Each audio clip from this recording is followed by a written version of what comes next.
함께 묻겠습니다. 역사상 최초로 진행되는 검사 탄핵 조사에 용기 있게 출석해 주셔서 고맙다는 말씀을 드립니다. 증인도 저도 검찰에서 감찰을 담당을 했었고요.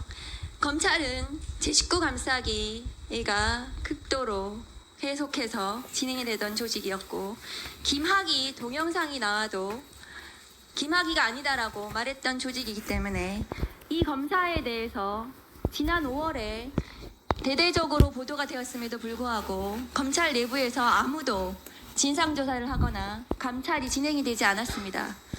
그렇기 때문에 오죽하면 국회가 이렇게 나서게 되었던 것입니다.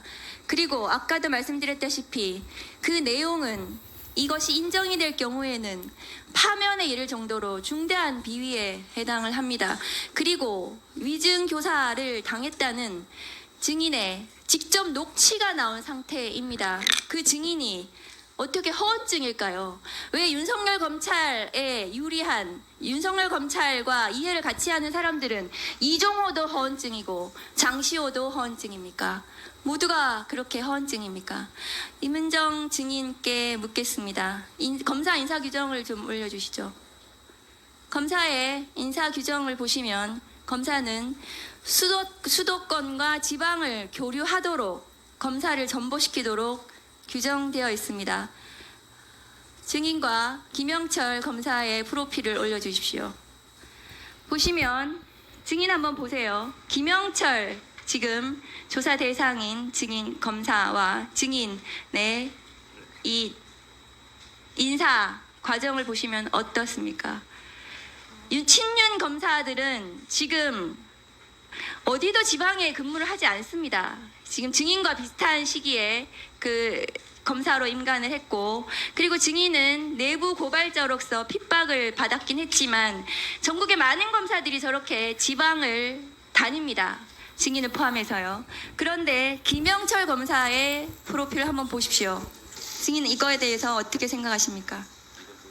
윤석열 대통령님 이전에도 잘 나가는 검사들은 서울의 근처에만 시골에 간다 하면 서울 북부지검에 가던 검사 시절도 또 노무현 대통령 때 있었다고 제가 들었으니까요. 잘 나가는 검사들은 수도권에만 있고, 그리고 발령이 정식으로 안 나더라도 비공식 파견으로 했던 것은 흔히 있는 일인데, 본인들이 원하는 수사 결과를 내줄 유능한, 저로서는 사냥개라고 제가 더러는 표현하는데, 유능한 결과를, 내가 원하는 결과를 내어줄 사람들을 가까이 쓰는 것은 검찰에서 여기 계신 검찰 출신들 다 많이 보셨지 않습니까? 우리 박근택 의원님이나 이성윤 의원님도 다 검찰국장 출신이시니까 그런 사람들이 좋은 복무평정, 내가 원하는 대로 수사 결과를 내준 사람들한테 S나 A 가장 좋은 평정을 주면서 요직만 다니는 것은 검찰의 많은 병폐, 검찰이 악순환인데요. 좋은 사람들이 오히려 튕겨나가고 원하는 수사를 내주는 사냥개와 같은 사람이 출세하는 것은 검찰의 개혁의 원인이 되었던 오랜 병폐인데, 네, 그런 그렇습니다. 사례라고 생각합니다. 검찰 개혁의 원인입니다. 검사 인사 제도가 저렇게 된 것이 검찰 개혁의 원인이기도 합니다. 다음 묻겠습니다. PPT를 좀 띄워주시죠. 법무부 자료에 따르면 장시호 오늘 불출석한 증인은 수감 기간 중에 총 68회를 검찰로 출정 조사를 받으러 갔습니다.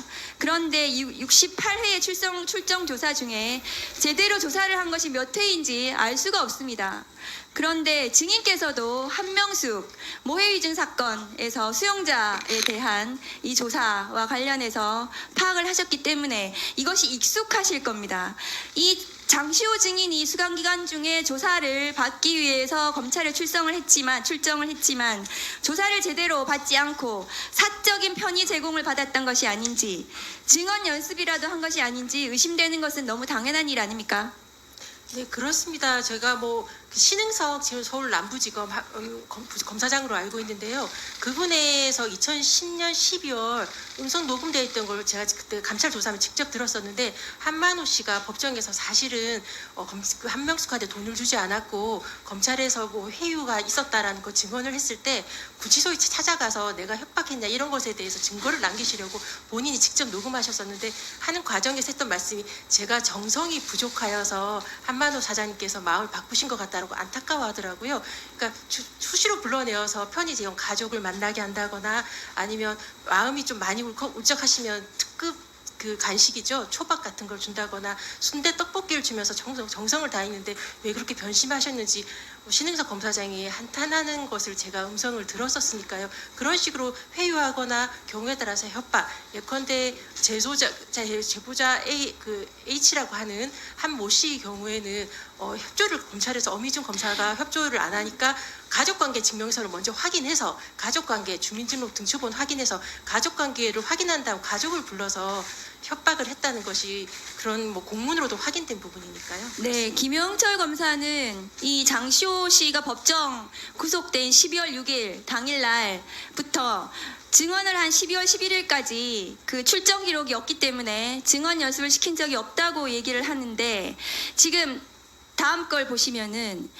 장시호 증인이 법정 구속된 날 보시면 다음 거 보시면 이재용 피고인도 법정에 출석했습니다. 그렇다면 이 두 사람은 장시호도 법정 구속이 되어 있고 피고인 이재용도 법정에 나와 있는 이 상태에서 검사실에 가서 당시에 증언 연습을 했을 것이라는 추정이 가능합니다. 이것은 출정 기록이 당연히 없죠. 12월 6일 날 법정 구속이 됐기 때문입니다. 그날 검사실에 가서 두 사람이 증언 연습을 했을 가능성이 있습니다. 장시호 증언을 녹취를 한번 틀어주시죠. 뭐 1년 6개월 받을 거라고 했어. 그래서 그대로 갈 거라고 했어. 형량 그대로. 산 그대로. 1년 6개월, 얘 집행유예 2년이 될 거라고. 자기가 그 나한테 얘기해서 1분 더 구형이 주시죠. 1년 6월이라고. 구형 1년 6월인 거 알고 갔어. 그래서 1년 6월에 집행유예 2년이 붙을 거라고. 그랬는데 2년 6개월 엎어치게 된 거야. 그러니까 김수차도 거기서 붕찐 거야. 그리고 그날 불렀어. 저녁 때. 야간으로. 괜찮냐고. 괜찮게. 막 약 먹이고 막 거기서 뭐 새벽까지 물고 불고 난리 쳐갖고 내일 너 안 나오고 싶으면 안 나와도 된다. 너 페이퍼를 이만큼 준 거야. 그러고 또 그 와중에 누웠어. 부부장님이 같이 들어내. 부부장님이 어제 연습한 대로만 좀 해줬으면 좋겠다는 거야. 자, 그날 불렀다. 부부장님이 오늘 불출석한 증인이죠. 박주성 검사가 출석한 어제 연습한 대로, 어제는 12월 5일을 얘기하는 것 같습니다. 아마 장시호 증인이 어제 연습한 대로만 해주면 좋겠다. 울고불고 했더니 약을 먹이고 증언 연습을 시켰다. 이것은 매우 구체적인 증언입니다. 매우 구체적인. 이것은 거짓말을 할 이유가 없는 거죠. 허언증으로 볼 수도 없는 겁니다. 그렇기 때문에 이 증언 연습을 시켰는지 부분에 대해서 굉장히 의심스러운 상황이라고 저는 생각합니다. 증인 어떻게 보십니까? 특수수사에서 그렇게 하는 것은 부끄러움 없이 자행되어 왔던, 내가 원하는 대로 증언해 준 것이 사실이라고 하는 특수수사의 수사 기법이니까요. 네. 죄송합니다. 국민 여러분에게. 네, 다음은